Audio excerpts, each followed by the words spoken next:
Everyone, welcome to the show. Welcome to the new look, at least for today. I'll make a decision later on which background I'm going to choose. But the midterm election is tomorrow, as you guys know. And as I've mentioned previously, if anyone tells you they know how it's going to go down, they're lying. Having said that, let's dive into some of the last minute numbers about early voting and what it might mean. As of Sunday morning, November 6th, that is, 39.2 million ballots had been cast in early voting. So early voting has now officially surpassed the total number of votes cast during the 2018 midterms. So we haven't just surpassed early voting from 2018. We've now blown past the total number of votes cast in the previous midterm. And that was a record-breaking midterm in 2018. However, early voting in 2020 dwarfed what we're seeing this year. So that's not good.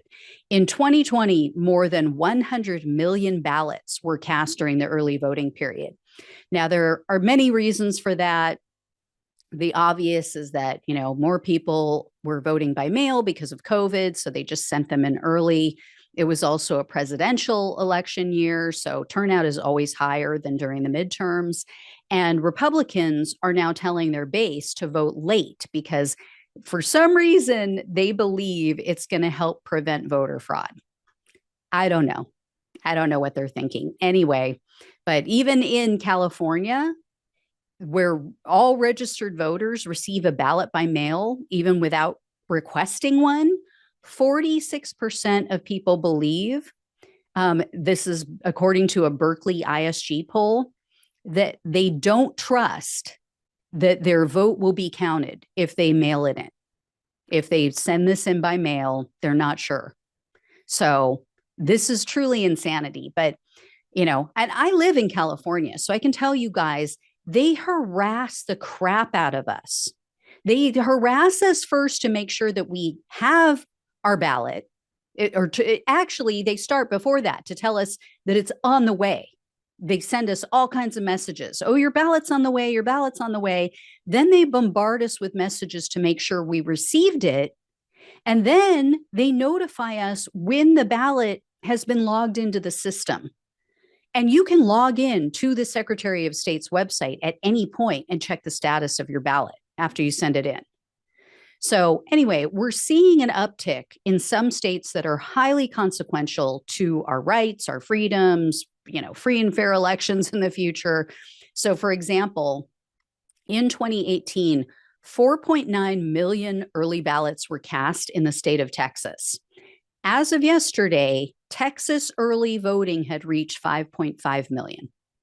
So the question is this backlash due to the archaic, cruel Texas abortion law, where your neighbor can literally become a vigilante and collect a bounty on you if you have an abortion, a law that conceivably will punish a child after being raped and impregnated more than maybe her rapist? Or is it a backlash to the horrific mass shooting in Uvalde? I mean, I don't know. Or are Republicans right? Is this a backlash to the economy, to border security? Does that outweigh everything else? And are maybe, as they keep saying, Hispanic voters, suburban moms, are they going to the polls to vote against Democrats? Here's what should concern Democrats, at least in the state of Texas. The Texas Secretary of State shows that there were 3 counties that increased in registered voters as compared to the 2018 midterm. Those 3 counties are Travis, Hays, and Williamson. However, early voting in all 3 of those counties shows a surge in Republican ballots as compared to 2018. So, for example, in 2018 in Williamson County, the number of early voters was almost evenly split between Republicans and Democrats.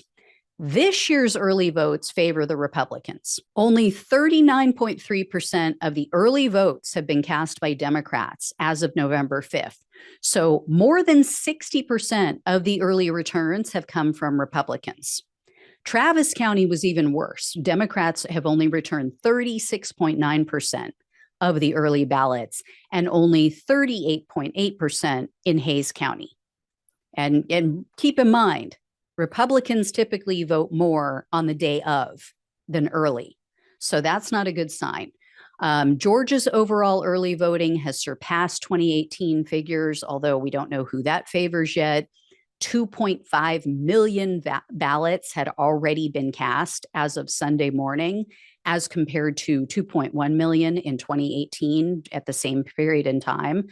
And the United States Elections Project shows that Montana, Georgia, and Oregon are the 3 states seeing the highest level of early voting.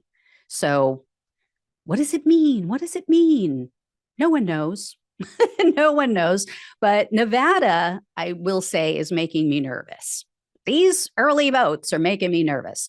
It's not looking good for Democrats. The race against Democratic Senator Catherine Cortez Masto and her Republican challenger, Adam Laxalt, is considered to be a toss-up now. That's not good. And the real clear politics average had Laxalt in the lead by 1.9%. Turnout in the state so far is less than exciting.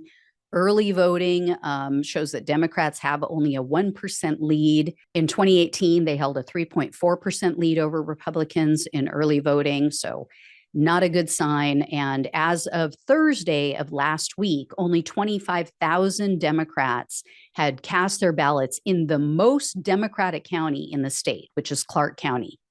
In 2018, 71,000 had cast their ballots at the same point in time in that same county. So not good. As I mentioned, Republicans tend to vote on the day of the election. But I also wanted to share with you a very cool interactive live update election tool that I found. NBC News has created a page that's updated in real time, and it shows how many people have voted in person, how many people have voted by mail as of the time that you're viewing the page.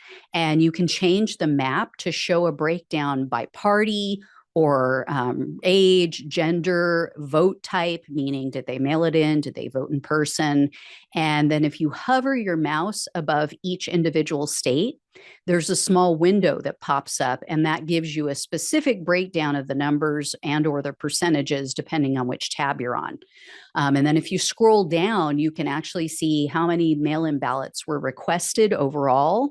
And then again, you can break it down by age, party, gender. So I'm going to leave a link to that page in the description box below this video on YouTube, also below the podcast. It's just a cool tool you guys can take a look at. What I realized too by looking at this data is that people under the age of 40 arguably have the most to lose in this election if Republicans win, and their early and mail-in vote totals are just abysmal. They're just not showing up. Or, I mean, if they're going to show up, they're doing it late this year. And we can get into that, the reasons why on another segment. I mean, they're varied.